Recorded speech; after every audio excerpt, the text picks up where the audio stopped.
World Ventures is becoming a magnet for success because it's basically the nature of what we're all about. It's hard to believe how much ground we've covered in such a short period of time. You know, in our first year, we did about 15 million in sales. Our second year, we closed out right at $50 million. That's over a 320% increase in our second year. And we are totally convinced that we will clear in our third year $100 million. And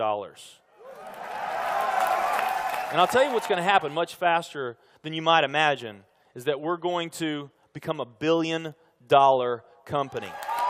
And some of you, especially the people newer to our company, you might find that hard to believe, or you think, you know, it's pretty outrageous goal. If you've really taken the time and you've studied companies that have achieved that level of success, what you found is that it's rare that a company that invents a brand new product or introduces into a brand new product segment has that type of success. What's more common, where you see these companies that achieve this mega success, it's companies that enter an industry that's already very, very large, also very competitive. They do something just a little bit different, and they carve out a small little piece of a really big pie.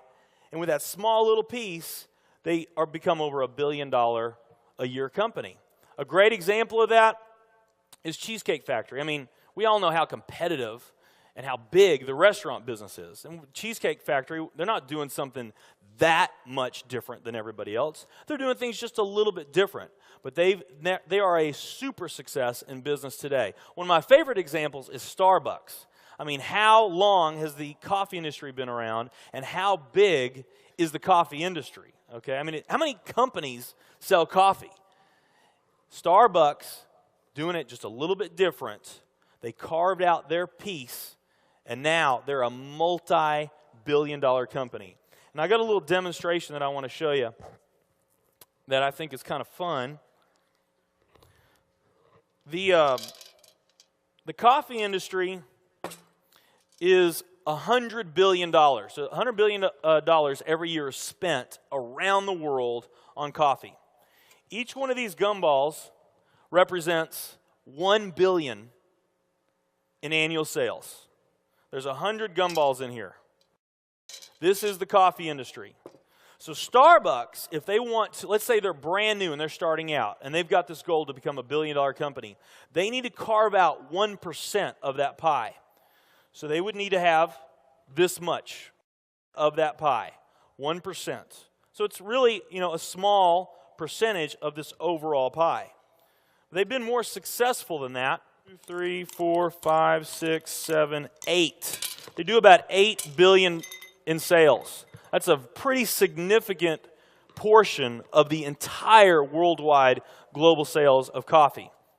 The nutrition industry is $226 billion every year is spent on nutrition. So again, each one of these gumballs represents $1 billion in sales.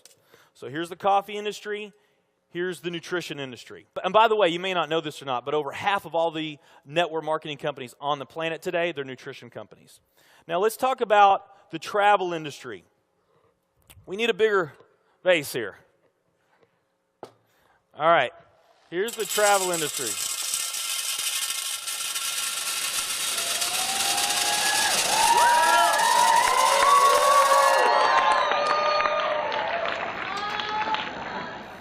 Pretty impressive, right? Well, it doesn't stop there.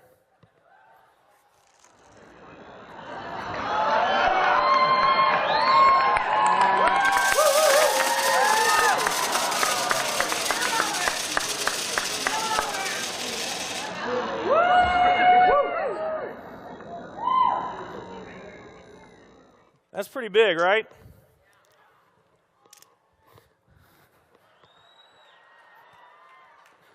There's more.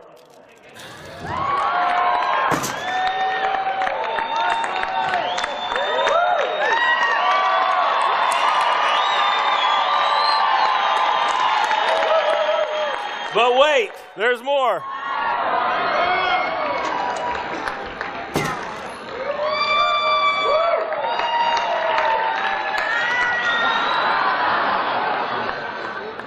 And one more.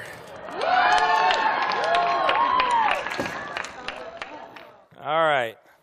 So here's coffee. Here's nutrition, the entire nutrition industry. Here's travel.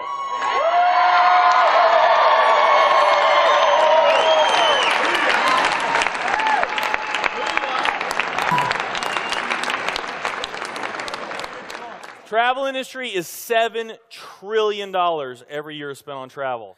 And they also say that the travel industry is going to grow from $7 trillion to $13 trillion over the next decade. Nutrition and travel.